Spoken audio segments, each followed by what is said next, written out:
The storm rolled over the wide plain like a gray wall. Wind pushed dust across the road and rattled the dry grass. The rancher saw a small shape by his fence line only because a pale scarf lifted and snapped like a flag.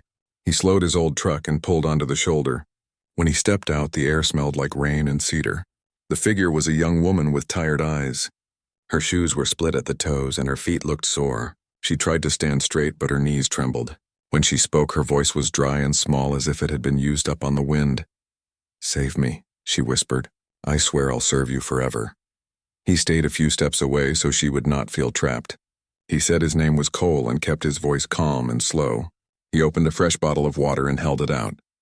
She reached with careful hands, as if the bottle might vanish if she moved too fast. She drank in small sips, then tried to give it back. He told her to keep it. "You're safe now," he said. She watched his eyes, searching for a trick. When she did not find one, her shoulders fell and a breath left her the way a bird leaves a branch. He opened the passenger door and guided her in with a gentle hand on the frame, never touching her arm. "There's a bunkhouse at my place," Emmy said as he started the engine. "It's clean and quiet. My neighbor is a nurse. She can take a look at your feet." The young woman nodded. She held the bottle against her chest with both hands like a small shield. "My name is Lena," she said after a while. Cole repeated it once, as if saving it, then focused on the road. The first drops of rain hit the windshield and spread into slow, clear flowers. At the ranch, the wind broke into soft rain. Cole led her to the porch, then stepped back and let her walk through the door first. He set the kettle on the old stove and placed bread, jam, and a bowl of eggs on the table. The kitchen was warm, lit by a small lamp and the oven's glow. He slid a chair out. She sat with a straight back and folded hands, waiting. He set a plate in front of her. She glanced at him, then at the food, then back again. "You eat," he said. "I already did." It was not true, but it made her feel lighter, and that mattered more than one meal. She ate slowly, pausing between bites to listen for rules that were not there. When she tried to stand and wash the plate, she winced. Cole noticed the way her toes curled in the broken shoes and the thin socks, now damp from the rain. "Let me call Nurse Alma," he said. "She won't ask questions you don't want to answer." Lena's eyes filled a little. She blinked fast and nodded. She sat again and wrapped her hands around a mug of tea, using the rising steam as a small curtain for her face. By noon, Nurse Alma arrived with a canvas bag and a quiet smile. She had kind hands that moved with steady care. She looked at Lena's feet and made a small sound in her throat, the sound a person makes when something should have been easier than it was. Alma cleaned the cracked skin, wrapped it with soft gauze, and left a small bottle of ointment on the table with neat instructions. "Rest is also work," Alma said, eyes gentle but firm. "Give your body a chance to trust safety." Lena tried to stand and help anyway. Alma touched her shoulder lightly and added, "Helping can wait until helping does not hurt." When Alma left, Lena asked for a cloth so she could wipe the table. "I promise to serve," she said, looking down at her hands. Cole leaned against the doorframe and chose his words. "On this ranch, a person is not a promise," he said.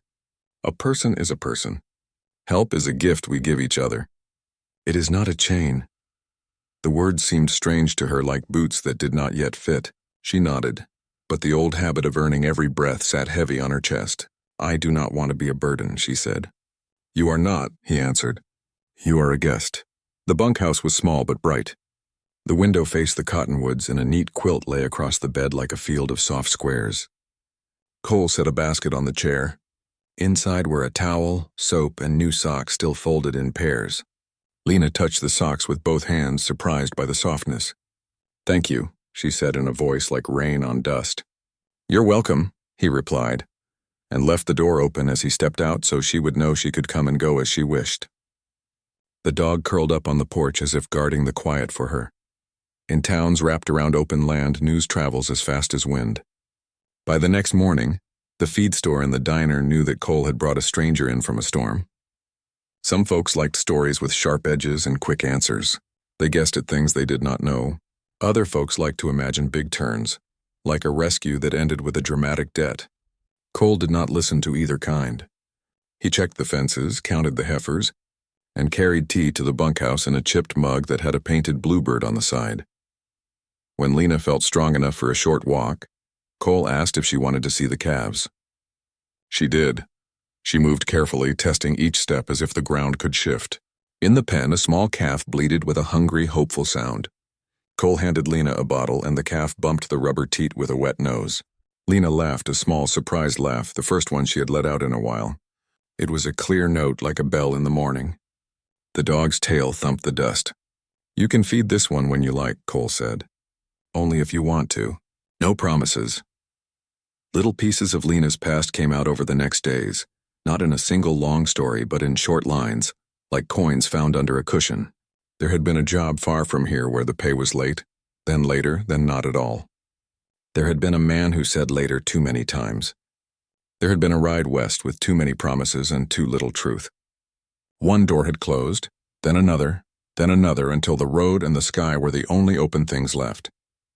She walked because she did not know who would open a door for free. Cole did not press for names. He understood that trust grows when it is not forced. On the third morning, Lena woke to the smell of oatmeal and cinnamon. Cole had left a note. "Take your time. The ranch will still be here." After breakfast, she asked for a small chore. He offered choices the way a person opens doors: towels to fold, herbs to water, or labels to stick on jars for Alma. She chose the labels and took quiet pride in lining each one straight. Every neat label felt like a small place claimed in a world that had felt too big. That afternoon, Cole said they should visit the sheriff, not to send Lena anywhere, but to be sure her papers were in order and to let someone official know she was safe. "Better to stand in the light than hide in the dark," he said. Lena's fingers tightened around her mug. "If I go to the sheriff, do I still stay?" she asked. "You stay if you want to stay," he said. "If you want to go, I'll take you where you wish to go. Your choice is the rule here." They picked a day with a bright, friendly sky. The truck hummed along the county road. The cottonwoods waved like old friends. In town, some faces were warm, some were curious, and a few were sharp with ideas they had not earned. Cole did not look left or right. On the steps of the old brick building, Lena paused and looked at the door. She took one steady breath, then another. "You do not owe me anything," Cole said softly. "Not a promise, not a speech, not a brave face. Just be yourself." She nodded and squared her shoulders. Inside, the office smelled like paper, pencil shavings, and coffee. Sheriff Morales had kind eyes and a tidy desk. He spoke to Lena the way a person speaks to another person, not to a problem. He asked simple questions and listened to short answers. He wrote notes with careful letters. "Are you safe?" he asked. "Yes," Lena said. She looked at Cole and saw that he waited in a quiet way, ready to leave if she wished. "Has anyone told you that you owe work for shelter?" the sheriff asked. "No," Cole answered before Lena could worry about the shape of the question. The sheriff nodded and slid a small card across the desk. "If you need help, call this number. If anyone bothers you, tell me who. If you want to work, work. If you need to rest, rest." When they stepped back outside, the street looked the same, but Lena felt taller by a small measure that mattered. She held the card in her hand. "I thought safety meant giving away my freedom," she said as they walked to the truck. "Today I heard something new." Cole opened the door for her and smiled. "Safety that takes your freedom is not safety," he said. "It is a trade you do not need to make." She climbed in and set the card in the glove box as if placing it on a small altar of future choices. Back at the ranch, the windmill ticked in the afternoon breeze. Lena sat on the porch steps with the dog and watched small bits of cotton drift from the trees like tiny clouds with nowhere urgent to be. "When I said I would serve forever," she said, "I was afraid. I did not know how to ask for help without offering myself away." Cole took off his hat and looked out at the pasture. "Fear says many things," he replied. "But fear is not the boss here." She turned the words over like smooth stones in her hand. They were simple words. They were also new. Morning came soft and clear. The air smelled like sage after rain. Lena woke before the sun and listened to the ranch breathe. A rooster called once, then again. The windmill ticked. Somewhere a calf made a small hopeful sound. She sat up and touched the notebook on the table by the window. She read yesterday's line and smiled. Then she pulled on the blue socks she liked and stepped outside. Cole was already in the yard rolling a hose. He tipped his hat and asked if she wanted coffee or tea. She chose tea and felt a quiet pride at how simple and free the choice felt. They stood on the porch and watched the light slide down the cottonwoods. "Today," she said, "I want to try the bay mare." Cole nodded and said Alma could walk beside them. "We'll go slow," he said. Slow is still forward. They saddled the mare and led her to the round pen. The horse breathed warm against Lena's hands. Alma stood at her knee and spoke soft, steady words. "Your feet go here. Your hands go here. Breathe." Lena swung her leg over and settled into the saddle. The first steps felt like standing on water. Then the motion found her, or she found it, and the worry in her shoulders eased. She remembered being a child on a city bus, rocking with the street and not thinking about it at all. The mare walked. The sun climbed. The pen filled with the small music of hooves in sand and a woman's breath that learned a new rhythm. Later they sat under the cottonwoods with cold lemonade. Alma showed Lena how to oil the saddle and coil a lead rope. "Little skills add up," Alma said, wiping a buckle with a cloth. "One day you look back and see a bridge you built with your own hands." Lena looked at the neat ovals of rope and felt the truth of it. The next week brought small steps that felt big. Lena called the community center and signed up for a bookkeeping class on Tuesday nights. She asked the library to lend her a book about simple canning. She cooked stew for the hands and wrote the ingredients in her notebook. She walked to the far fence and back and waved to the neighbor on the north road. Each act was a stitch. Together they made something strong. On Thursday, Sheriff Morales stopped by for coffee. He set a flyer on the table. "County fair's in 2 weeks," he said. "There's a pie contest and a small business booth. If you want to try, we'll cheer." Lena held the paper and felt a mixture of hope and worry rise in her chest. Cole saw it and spoke in his calm way. "A fair is only a day," he said. "Win or not, you still cook good food and meet good people." The sheriff lifted his mug and said, "And we get pie." Lena wrote a list for the fair. A simple pie, 6 jars of stew base with neat labels, a sign with her name. She hesitated at that last part. Her name had felt heavy for so long. Now it felt like a small lamp she could carry. She took Alma's advice and used clear letters. When she held the sign at arm's length, she did not feel fear. She felt ready. 2 days before the fair, a woman from town came by. She was the kind face from the diner, the one who always left extra napkins on the table for messy fries. She brought a shirt and a brown paper bag. "For the fair," the woman said. "It's simple and blue. I thought it might suit you." Lena thanked her and ran a hand across the soft cotton. After the woman left, she pressed the shirt to her chest and stood very still for a moment. Gifts without a bill still surprised her, but they no longer scared her. Fair day smelled like hay and cinnamon sugar. Children ran with paper flags. A band played a tune that felt like a sunny porch. Lena set up her jars, her sign, and her one pie. She stood behind the table and smiled at the first person who stopped. The person tasted, nodded, and called a friend. By noon, the jars were gone. By 2, the pie ribbons were announced. Lena won second place, and her smile reached all the way to her eyes. She looked up and saw Cole at the edge of the crowd, clapping once, slow and proud. He did not push to the front. He let her hold the moment. A reporter from the local paper asked for her story. Lena spoke in simple lines. "I came here tired," she said. "A kind man gave me safety with no chain. I learned to choose. I chose to cook. I want to share that choice with others." The reporter wrote it down. "People will be surprised," she said. "Good," Lena answered. "Maybe they will try it too." The next week, the diner put a small note on the chalkboard. "Saturday porch stew at the Blue Cabin, 5 p.m. free. Come as you are." People read it and smiled.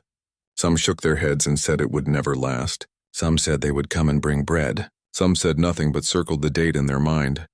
That Saturday, Lena set a big pot on a safe stand in the yard. She chopped onions and sang a little under her breath. Alma labeled empty jars for later. Boone split wood in smooth arcs that landed like steady drum beats. The sheriff brought carrots from his garden. Cole stacked extra chairs. He did not direct. He simply moved in the spaces that needed a quiet hand. People came in ones and twos. A tired dad with 2 kids and no time for a big shop. A grandparent who missed cooking for a crowd. A teenager who liked to help and stayed to wipe tables. A traveler who had heard at the gas station that the stew was good. Lena ladled bowls, learned names, and remembered them. She said the same line to each person, not because she had to, but because the truth felt worth repeating. "No one owes me," she said. "Eat because you are welcome." At dusk, when the last pot scraped empty and the last story came to a soft stop, Lena washed bowls and set them to dry in a neat row on a towel. She looked at the row and felt something clear and strong in her chest, not pride that pushes out, peace that settles in. On Sunday morning, town had news of its own. The small paper printed the fair story with a picture of Lena in her blue shirt and a second picture of Cole leaning on a fence, hat tipped back. The headline said a rancher turned down a lifetime promise and offered a front door instead. People read it over breakfast and made that small sound a person makes when a simple truth comes into focus. It was not loud. It was not dramatic. It was steady, like a fence post set deep. The story reached ears that had not heard kindness in a long time. A woman from 2 towns over called the sheriff to ask if the Saturday pot was real. A truck driver left a sack of potatoes at the blue cabin with a note that said, "For the next stew." A teacher asked Lena if she would visit the class to talk about how neighbors can help neighbors without keeping score. Lena said yes and wrote a short talk in simple words. She stood in front of the chalkboard and told the children that freedom and safety can live in the same house. The children nodded in serious ways and then asked for a recipe. One afternoon, a man from Lena's past drove into town. He did not come to the ranch. He went to the diner and spoke too loud. He claimed there had been a debt. He said he had a right to ask questions. The diner owner, who had sharp eyes and a quiet way, wiped the counter and said, "Questions are fine. Demands are not." She called Sheriff Morales. The sheriff arrived, listened, and asked the man to sit. The man talked about promises made on a long road. The sheriff took out a pen. "Did you make a contract?" he asked. The man's mouth tightened. "No," he said. "Did you pay her?" the sheriff asked. "No," the man said again. "Then here is what the law supports," the sheriff said, his voice calm. "She owes you nothing. If you need help making your business honest, I can give you the number of a class." The man looked at the pen, at the open door, at the faces that were not angry, just done with old games. He stood, muttered something about time, and left. The diner owner poured the sheriff a coffee on the house. People went back to their lunch. The talk shifted to weather and school sports. The small drama faded like a cloud that had not learned how to rain. That evening, Lena sat on the porch with her notebook. She wrote, "Today I did not shake. Today I believed the law could be kind. Today I baked bread with rosemary and shared it with the neighbor on the North Road." She drew a small box and checked it. The next Saturday, more people came to the blue cabin. Someone brought a guitar. Someone brought peaches. Someone brought a story about a job interview that went well. The porch light made a warm circle on the ground. Cole stood at the edge of the light and watched it all with a soft half smile. When the pot ran low, Boone split more wood in his smooth rhythm. The sheriff washed bowls. Alma stuck another label on a jar. It looked like a small town in a picture book, except it was true. On Monday, Cole drove to the county office. He wore a clean shirt and carried a folder. He spoke to a clerk about a long lease on the blue cabin, with a kind rent that would not rise for many years. He asked about a safe way to help that did not tie a string to a person. He signed what needed to be signed. The clerk, who had seen all kinds of arrangements, looked up and said, "Most folks do not do it this way." Cole tipped his hat and answered, "Most folks have their reasons. I have mine." He slid the folder back into the truck and drove home with the calm of a man who has put a post exactly where it should go.